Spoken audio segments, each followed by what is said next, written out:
Kaya't nahati ang mga tao sa lungsod. May pumanig sa mga Hudyo at may pumanig din sa mga apostol. Ako na?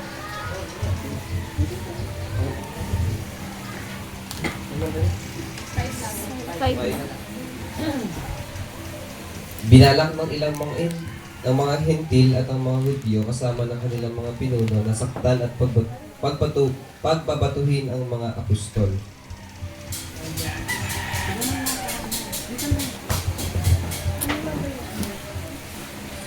Uy, pabasa ko. 6-7. 6-7. Subalit nang malaman niyo ng dalawa, sila'y tumakas papuntang Listra at Derbe, ng mga lungsod na Lycaonia. Tama to, Lycaonia. At sa mga karatig na lupain.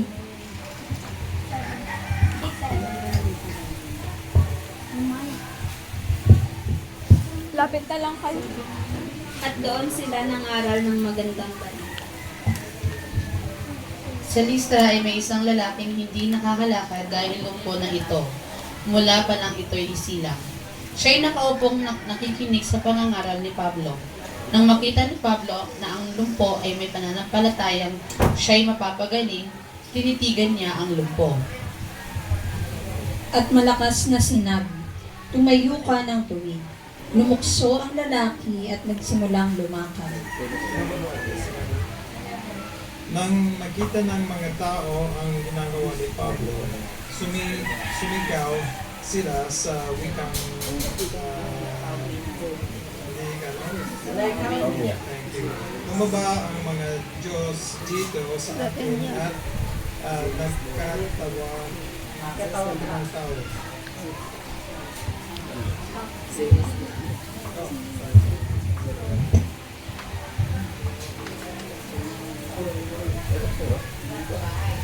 Tinawag nilang Zeus si Bernabe at si Pablo na may Hermes sapagkat siya ang pangunahing taga-pagsalita.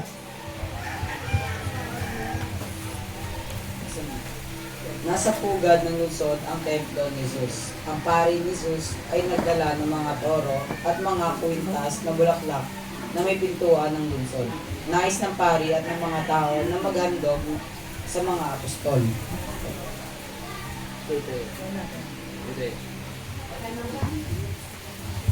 Verse 14.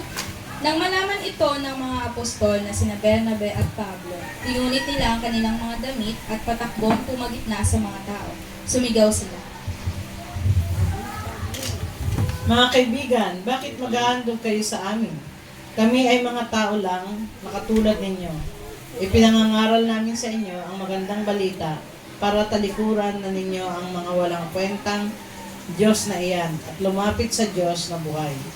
Siya ang lumikha ng langit, ng lupa, ng dagat at ng lahat ng bagay na naririto.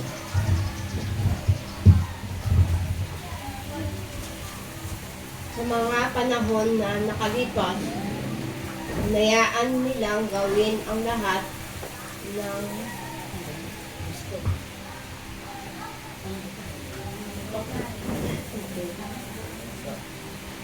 bansa sa anumang mga kanya-kanilang maibigan.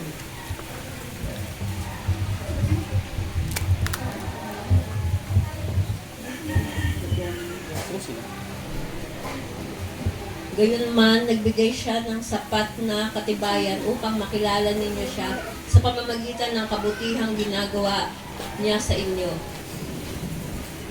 Ibigyan niya kayo ng ulan mula sa langit at ng masaganang ani sa takdang panahon. Binubusog niya kayo ng pagkain at pinupuno ng kagalakan ang inyong mga puso.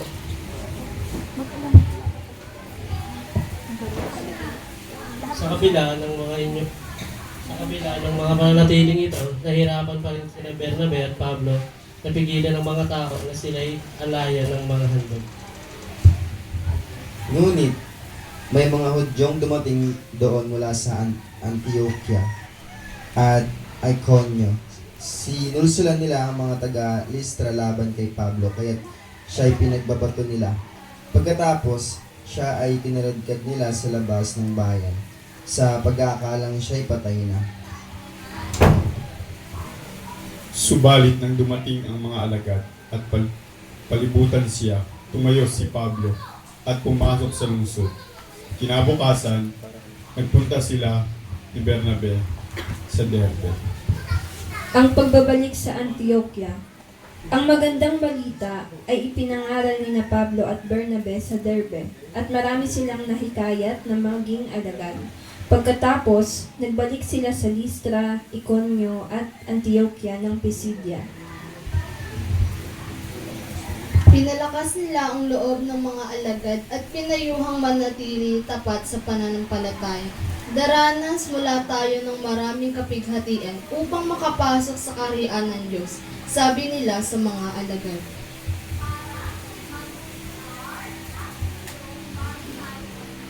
Sa bawat iglesia ay nagtalaga sila ng mga matatandang mamumuno. At matapos manalangin at mag-ayuno, ang mga ito'y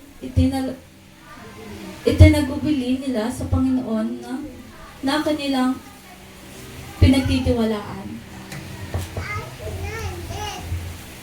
Tinahak nila ang Pisidia at nakarating sila sa Pampilia. Ikaw na.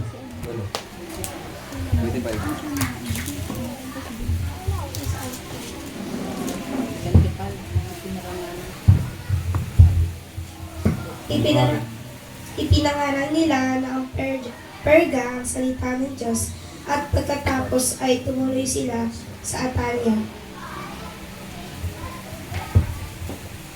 Mula roon, naglayag sila pabalik sa Antioquia.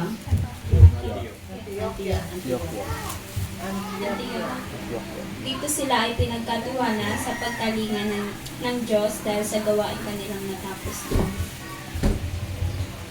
Pagdating sa Antioquia, tinapon nila ang mga kaanib sa iglesia at isinalaysay ang lahat ng ginawa ng Diyos sa kanila at kung paanong binuksan niya ang pintuan sa mga hintil upang ang mga ito'y sumampalataya rin. At matagal silang nanatili roon kasama ng mga alagad. Ito ang salita ng Diyos. Salamat sa Diyos. Maraming salamat sa pagbasa ng salita. At ngayon, sino dito yung nanonood sa Netflix? Paramihan eh. Napanood nyo na yung yung itong palabas na to? Wala po pala, no? The Boy Who Harnessed the Wind. Napanood nyo na? Sino nakapanood na? Applicate ba yan? Ay, napanood nyo na. Kasi, napanood ko to, medyo naligaw na ako kasi parang gusto ko lang nakaraang manood ng mga movies na something inspirational. Gusto ko kasi ma-inspire. At itong movie na to ay totoong kwento to ni William Kamwamba. So, siya yung nagbukas sa lugar nila ng siyensya, ng science.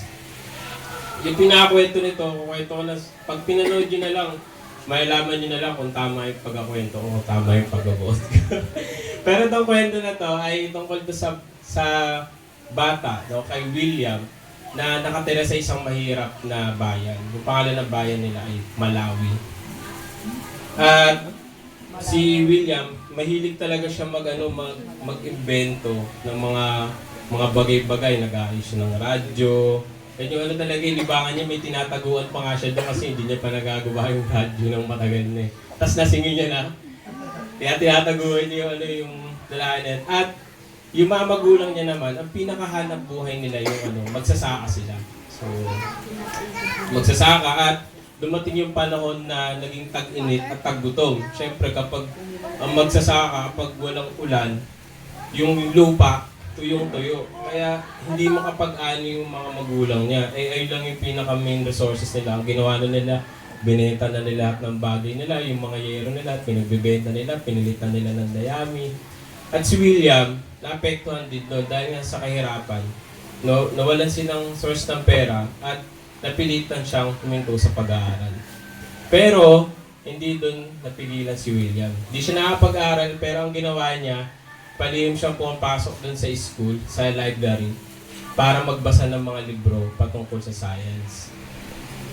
Ayun yung niya, lagi niyang ginagawa. At yung nakita niya na kasi may kailangan mabasahan ng lupa dahil naghihirap na lahat sila. Ngayon, umisip siya ng paraan. Gusto niya gumawa ng windmill. Kasi nagawa niya na yung pump. Ang kailangan na lang doon sa pump, ng energy, kailangan ng kuryente, kailangan ng power. At sino nakita dito ng windmill? Ayun, di ba? Gumawa siya ng windmill at hindi naging madali yung paggawa niya ng windmill. Kasi syempre, dahil nga bata siya, so kailangan niya ng maraming resources. Kasi sa lugar nila, sobrang hirap ng mga resources. At marami nang di naniniwala sa kanya, yung pamilya niya, yung tatay niya, galit na sa kanya. Kasi imbis na tumutulong siya doon sa gawaing bahay, imbis na nagtatrabaho siya, gumagala siya, tumatambay siya doon sa mga, may tinatambayan siya na merong mga lalaki din na nakatambay doon. Kasi wala na rin talaga silang magawa at lahat na sila nagutom. At yung mga tao na yun, sila yung tumulong kay William para masimulan yung yung maliit na windmill hanggang sa tinry na nila yung malaking windmill. At yung nakita ng tatay na nila yung pagpupursigin niya na gawin, tumulong na rin yung tatay niya. At marami. May yung bisikleta ng tatay niya na simula pagkabata ay ginagamit niya, sinira niya. Kasi yun yung gagawin para sa windmill, di ba? Kailangan umiikot.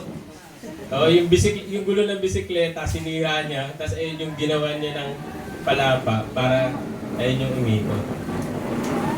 At dahil dito, syempre sa pagsisimikap niya, nagbukas yung sensya sa lugar nila at natuwa sa kanila. Kasi yung gumana na yung windmill, nagkaroon ng power at yung pump gumana din. Kaya nagkaroon na ng tubig doon sa lugar nila. Kaya kahit na tagtuyot, ay nag-aaroon na ng tubig kasi nakakakuha na sila sa ilalim ng lupa. So sige, bago tayo magpatuloy, ay tayo muna ay manalangin. Ay with that, dakilang Diyos, patuloy kami nagpapasalamat sa panibagong umaga na kami yung muling pinagtipon, Panginoon. Maraming salamat sa iyong salita, Panginoon, na aming patuloy na pag-aaralan, Panginoon, sa aming patuloy na series ng Acts, Panginoon. Patuloy ng gamitin na lingkod niyo, Panginoon, to deliver your words, Panginoon. Gindi po, Panginoon, na may about sa ay patuloy ng buhay, Panginoon. At naway ang aming mapag-uusapan, Panginoon, ay patuloy namin maging baon, Panginoon. At ganyan din ay patuloy namin na ma-apply, Panginoon, sa amin. So, muli sa lamang pinamataas sa papuling pagsamba sa pangalan ni Jesus. Amen. So, ngayong araw, sasagutin natin tong tanong na to. So, paano natin aakayin ang mga tao sa bukas na pintuan ng pananampalataya? Sabi sa verse 27, nang dumating si Pablo at Bernabe sa Antioch, tinipon nila ang mga mananampalataya at ikinuwento sa kanila ang lahat ng ginawa ng Diyos sa pamamagitan nila at kung paanong binigyan ng Diyos ang mga hindi Hudyo ng pagkakataong sumampalataya. So sabi sa English, now when they had come and gathered the church together, they report all that God has done with them and that He had opened the door of faith to the Gentiles. So, ano nga ba ang nangyari? Di ba last chapter kasi, yung chapter 13, kung maaalala natin, si Pablo at si Bernabe ay pinaalis sila doon sa Antioch. Diba? Pinalaya sila ng mga tao doon sa Antioch. At pagdating nila sa chapter 14, ay sinabi kung saan sila pupunta sa Iconium. So may mapa tayo dito. Saan ito yung mapa? So ito, galing sila dito sa Antioch. So kung mapapansin nyo, dalawa yung Antioch, diba? So yung chapter 11, nandito sila sa Antioch ngayon at patuloy silang naglakbay papunta dito sa Antioch sa chapter 13. At ngayon chapter 14 ay nasa Iconium na sila. So tandaan nyo itong mapa na to kasi ano yun eh. Diyan iikot yung paglalakbay nila Pablo at Bernabe. At doon sa ang pinaka naging problema nila dito, ang pinaka naging problema nila pagdating nila doon sa Iconium, diba, nagpatuloy silang nangaral ng salita ng Diyos.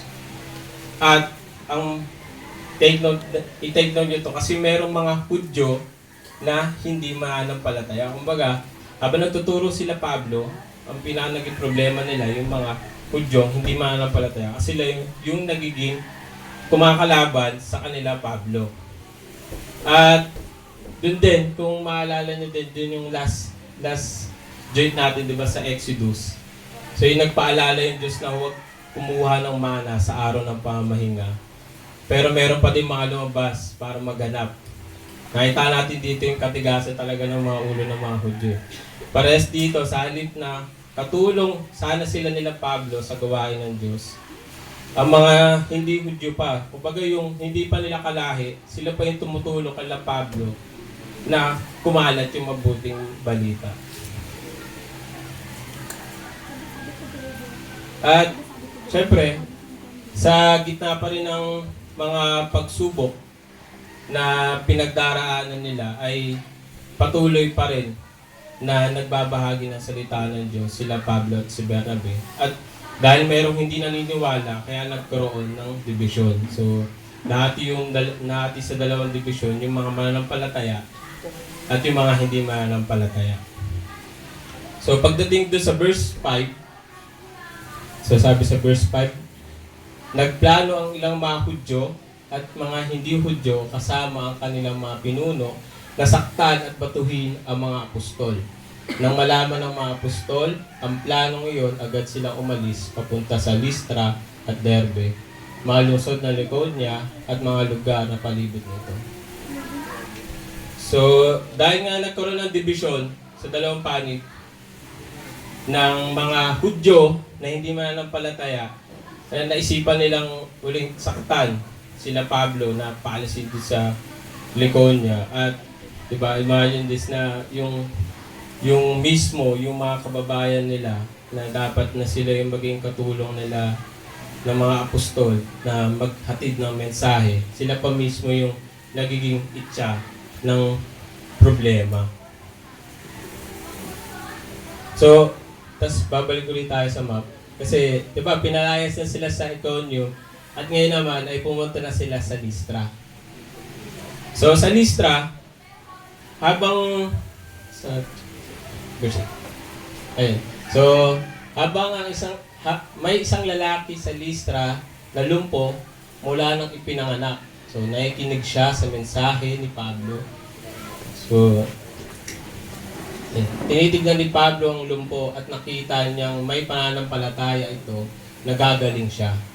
Kaya malakas niyang sinabi, tumayo ka.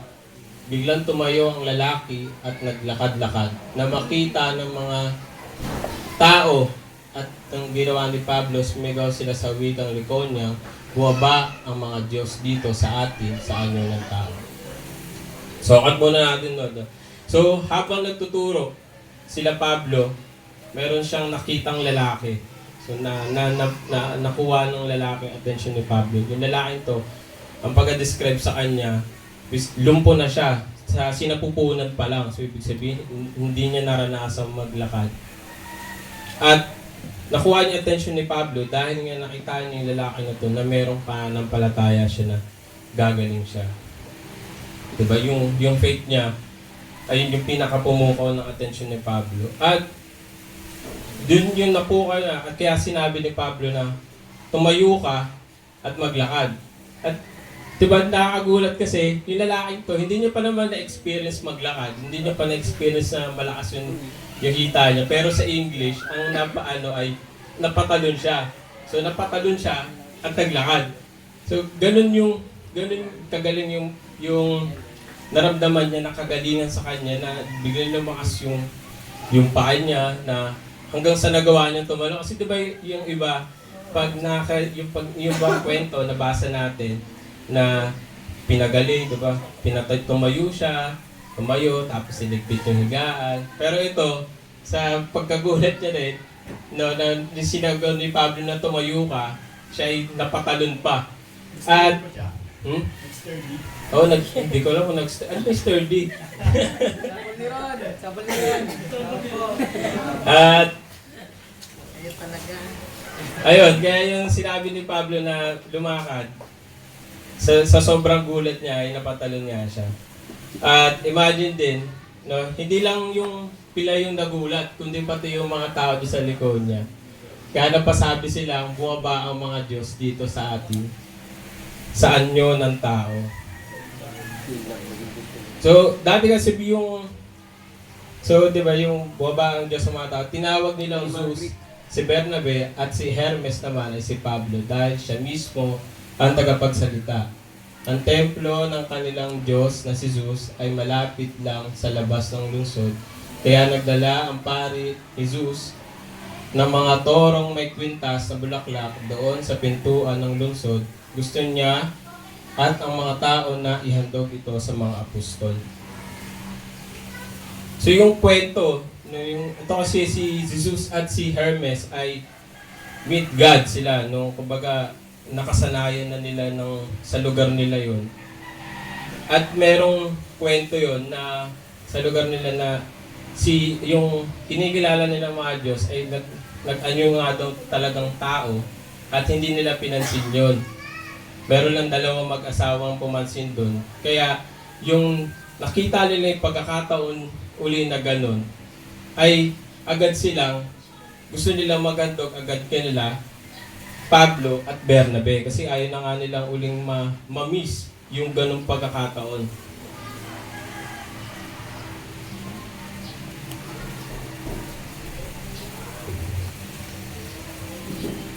So, ayun, di ba yung si Zeus, ang hari ng mga Diyos na may authority sa lahat. So, kinikitaan nila ng authority, ng aura, si Bernabe.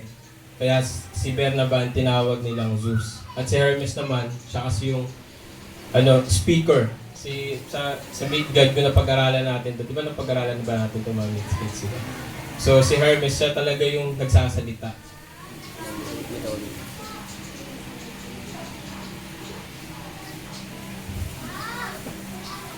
At yun nga, nung pagdating naman sa sunod na verses, ay yung nalaman na nila Bernabe at ni Pablo na gusto na magandog sa kanila ng mga tao, pinunit na nila yung kanilang damit at tumakbo sa gitna ng mga tao at sumisigaw ng mga kaibigan, bakit kayo naghahandog?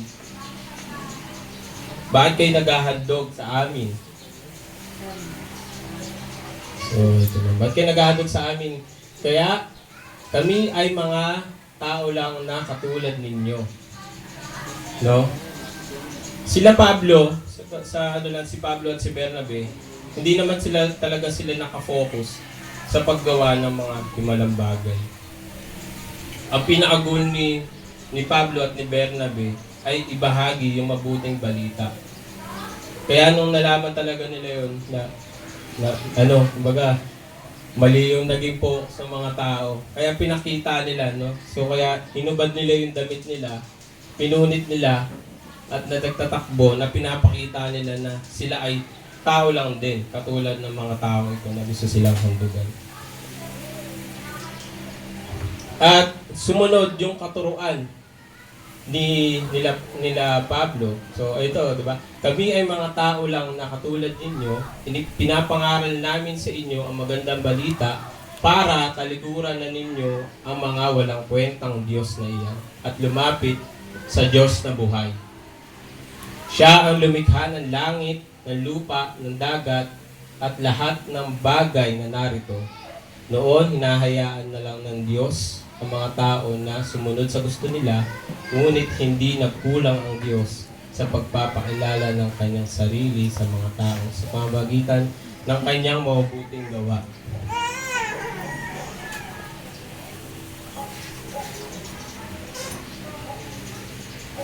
So, isa sa mga katunayan na meron tayong totoong Diyos ay yung sa creation pa lamang. 'Di ba? Yung gumawa ng langit, gumawa ng lupa at lahat ng bagay. At hindi lang natatapos. 'Di ba yung pag-create ng Diyos ng langit at lupa, ang Diyos ay patuloy na kumilos. So ang Diyos ay nagbibigay ng pangailangan ng tao, katulad ng ulan, ng masaganang ani, para maging masaya para sa ikakasaya ng bawat isa. Kahit na sinasabi ng mga na yung mga bagay na yon ay magpapatunay na pinapakilala nila Pablo at ni Bernabe na mayroong totoong Diyos. Pero dahil nga sa gitna ng mga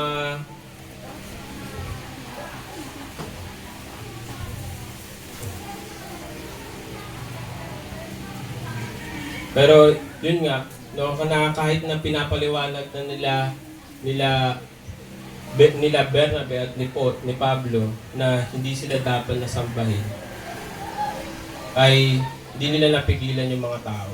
At yun yung nakakalungkot na yung mga tao ay naghandog pa rin kay nila Pedro at Bernabe. Sabi nga doon sa English, diba, yung mga old habits, hearts die. Yung mga mahirap magbago yung mga nakasanayan na kasi sanay na ako sa ganitong bagay, babaguhin pa ba natin? Dito na ako lumaki, babaguhin pa ba natin? Kaya yung mga tao, kahit na piniliwanag na sa kanila nila Pablo na mayroong pag-ibig, na mayroong pagmamahal, na mayroong Diyos, ay yung mga tao na to, dahil nga sa kanilang mga nakasanayan na, ay sila ay naghandog pa rin kila Pablo. At alam natin naman na hindi naging masaya si Pablo at si Bernabe dito kasi nga ang pinaka-goal nila ay mabahagi yung mabuting balita, mapakilala yung Diyos. Pero ang ginawa ng mga tao, sila yung pinaghahandugan pa sila. At hindi lang din ba natatapos yung naging problema nila Pablo at ni Bernabe.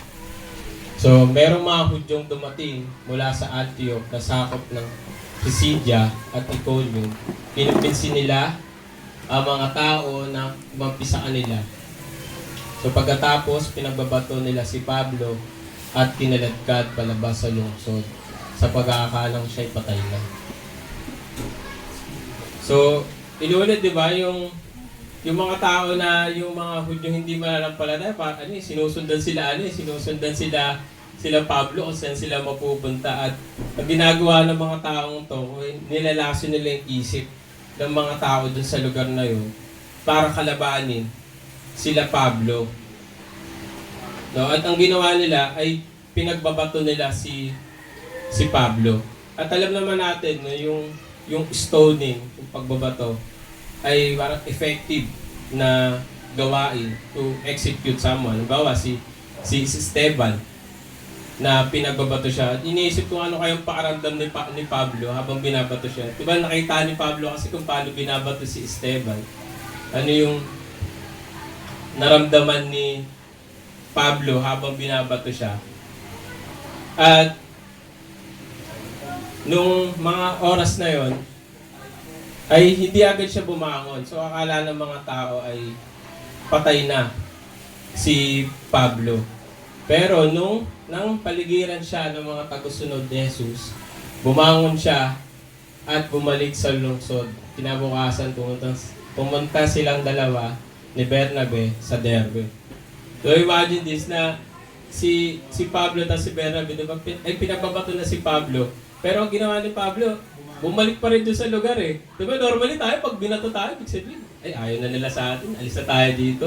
Pero ang ginawa ni Pablo, hindi siya nang hina sa ganung pangyayari.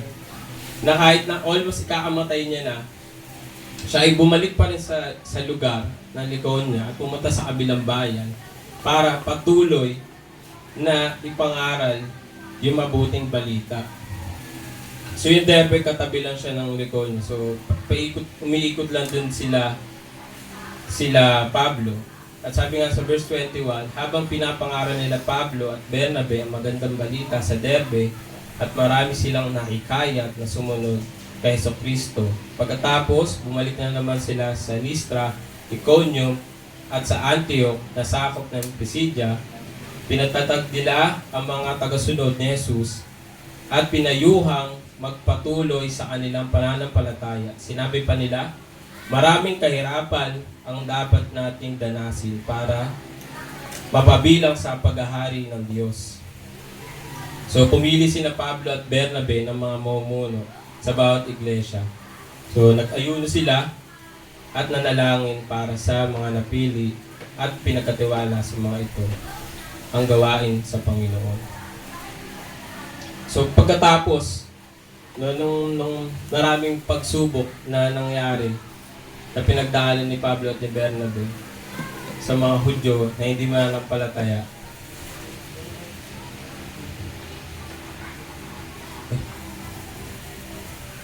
so yun, diba, na nakaranas sila ng dibisyon, nakaranas sila ng pambabato.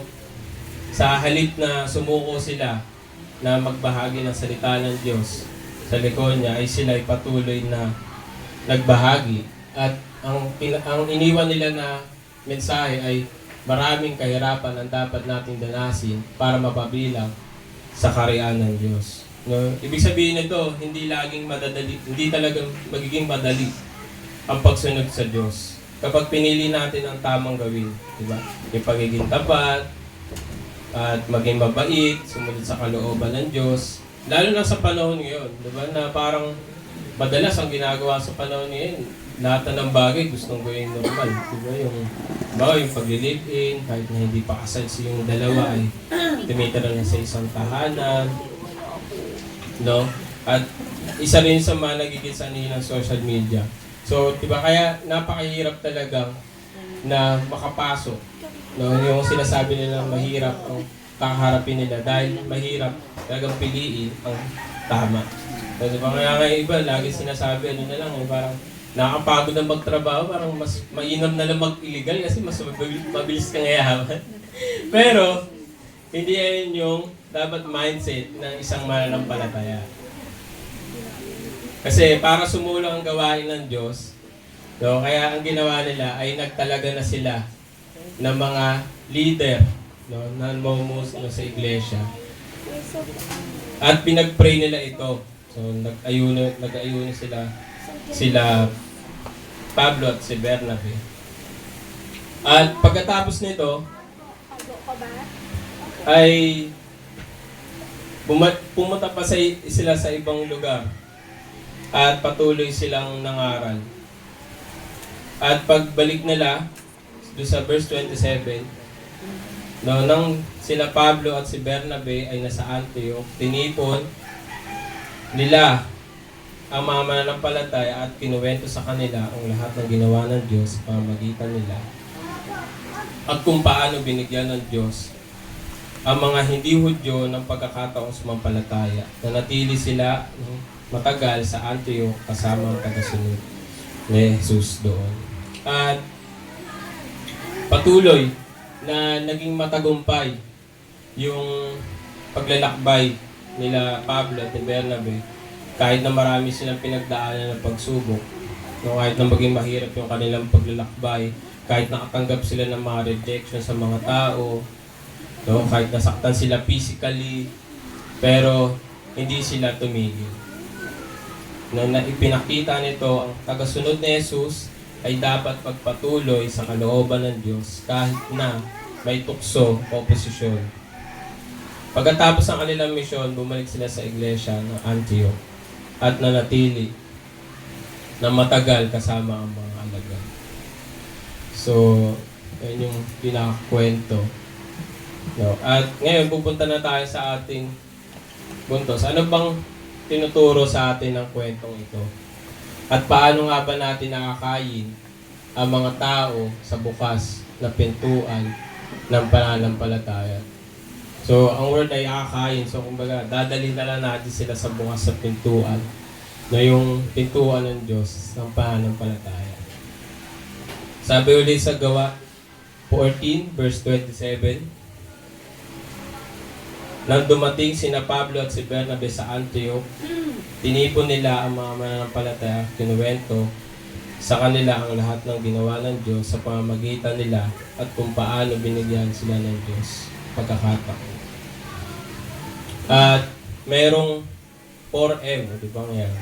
Merong 4 na M na paraan para makakain natin mga tao sa bukas sa pintuan ng pananampalataya. Ang unang M ay mahusay na pangaral ng Ebanghelyo. So, pinapakita sa mga talata na ito na si Bernabe at si Pablo ay patuloy na nangaral ng mabuting balita sa iba't ibang lugar. Maraming tao ang naniwala sa kanila dahil malinaw na may tapang sila na ipahayag ang Ebanghelyo. Kung ba yung mahusay, hindi lang to yung kakayanan mo magsalita eh. Hindi, kaya mo rin ipamuhay yung sinasabi mo. Kaya pag binagbabahagi ka ng salita ng Diyos, mahalaga ang malinaw at tapat na may pusong layunin na maunawaan ito ng iba.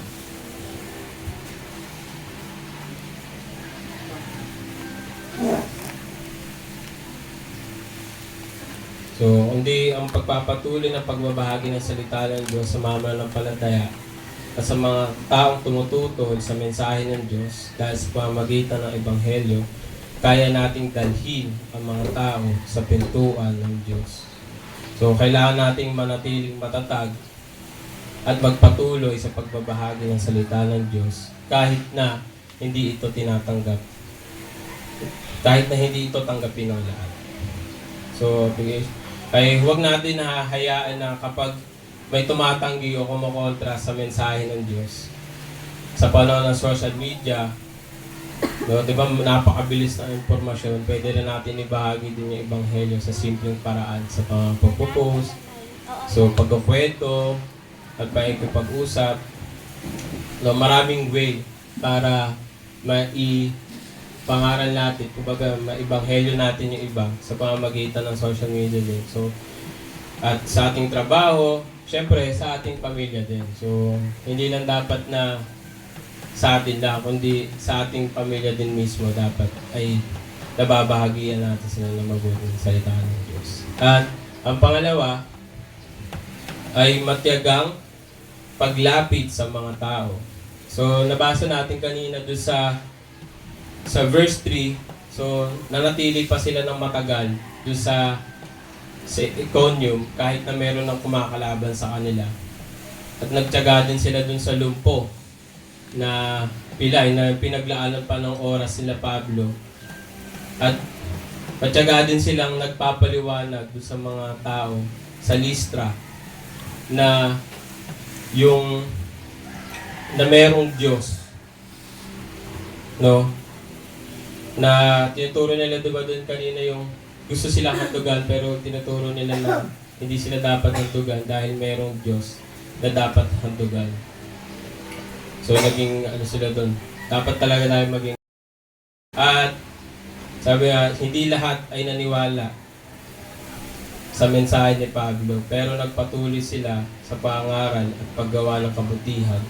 May mga himalang nangyari katulad ng pagpapagaling sa isang lalaki na hindi nakakalakad, na nagpapatunay na ang kapangyarihan ng Diyos. So sabi nga, di ba, ano yung pag merong tiyaga, merong nilaga. Nilagang bawal. So, matyagang manatili upang maturuan ang mga tao. So, nag-invest sila ng oras para maabot yung mga puso ng mga tao. At dahil meron sila naging pananampalataya, matyagan rin nilang binigyan ng pansin ang mga tao na nangangailangan ng tulong, katulad ng lalaking yun po. So, matyaga rin sila at mahinahon na tinuturo nila na mali ang mga ginagawa ng mga tao at ipinakilala nila ang Diyos na buhay dahil mas magiging epektibo ang salita sa pamamagitan rin ng mga gawa. At sa panahon talaga ngayon, dahil nga sa gawa rin ng social media, may parang ang pacing ng oras parang sobrang bilis. Diba? Pag hindi ka na chinat, pag hindi ka na na-replyan, di ba napapansinin? Oo, di ba? So, kumbaga, yung meron din na, parang yung naging simulation ng oras ay napakabilis dahil nga rin sa social media minsan. Nawawalan na tayo ng tiyaga na mag-antay. Diba? Pag mabagal yung internet, nagalit na tayo. Bagal naman ang internet. Kasi gusto natin lagi ng fast pacing. Nawawalan na tayo ng tiyaga So, bilang isang mananampalataya, dapat na meron tayong tiyaga lagi na kapag meron tayong ini-invite ng mga kaibigan at hindi naman nila pinapansin yung ating pag-invite, ay huwag tayong magpagod. Patuloy natin sila i-invite. So, huwag tayong mawalan ng gana, no? At sumuko sa patuloy nito.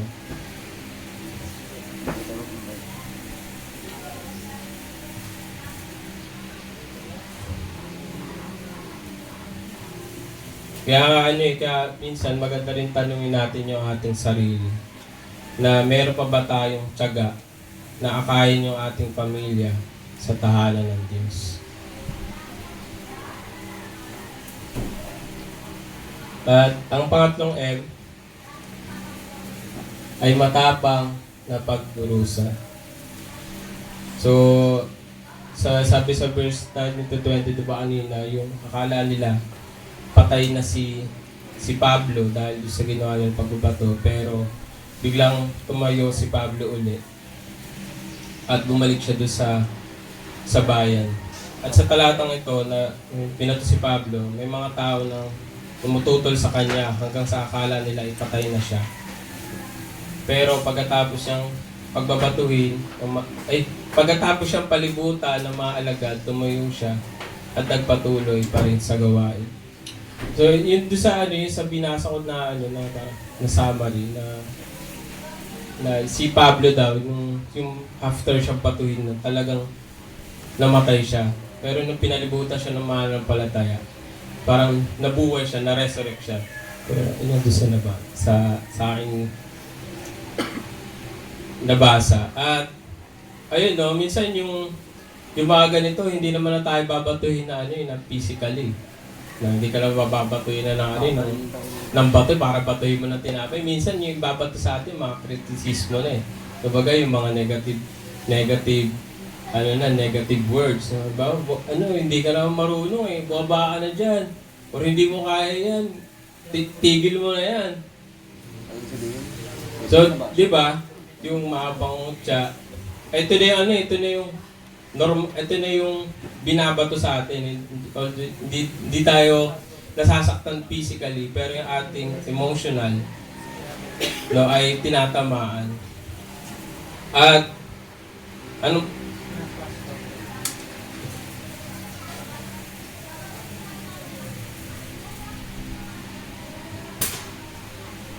so, ayun, at nagpapaalala, so yung talata na ito na huwag agad sumuko at patuloy lang sa paggawa ng tama kahit na may hirap. So, di ba, tulad na nung mga pinagdaanan nila Pablo, dahil nga pinili nila yung tama, nakaranas sila ng mga pagsubok. Pero ang dapat pa rin natin gawin ay yung tama para sa kalawalatian ng ating Panginoon. At pang-apat, so, masusing paghubog ng mga alagad. Hindi lang basta nangaral sila Pablo at si Bernabe. So, binalikan pa nila uli yung mga bagong mananampalataya upang palakasin ang loob nila. Turuan at magtalaga ng mga leader. So, nag-assign ng mga leader sila Pablo at si Bernabe. At ang pagiging Kristiyano ay hindi lang tungkol sa paniniwala. Ito ay proseso ng patuloy na paglago at paggabay. So, dahil nga yung lumalago na yung mga mananampalataya sa lugar na yon, kaya sila Pablo ay nag-train na rin ng magiging leader para patuloy yung gawain doon. At sa community rin natin, ay mahalaga din to, yung ating pag-guide, pagdidisiplina, pagba-Bible study, or mentoring, ay upang patuloy natin na mapalakas yung pananampalataya ng bawat isa. So, di ba, lagi tayo kaya tayo mayroong sambahay, may AC, may age group, upang patuloy tayo na lumago. At sa aking pagtatapos, balikan pala muna natin yung 4 na M. So, paano natin nakakain ang mga tao sa bukas sa pintuan ng pananampalataya? Una, maging pangalawa, sa mga tao, pangatlo, matapang na pagdurusa, pangapat, masusing paghubog ng mga alagad. Yan yung 4 na M na magiging gabay natin kung paano natin kakain ang mga tao sa bukas sa pintuan ng pananampalataya. At sa pagtatapos, ang pag-akay sa mga tao sa bukas na pintuan ng pananampalataya ay nagsisimula sa tapat na pagbabahagi ng Ebanghelyo, pagtsatsaga sa pakikitungo at katapangang mamuhay ayon sa pananampalataya.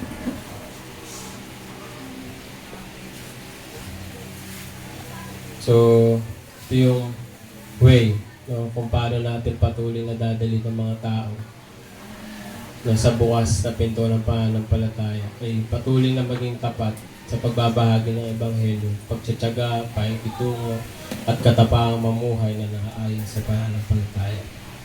At bago tayo magtapos, may lang, konting activity. So tayo lahat, tapos form tayo ng circle. Circle.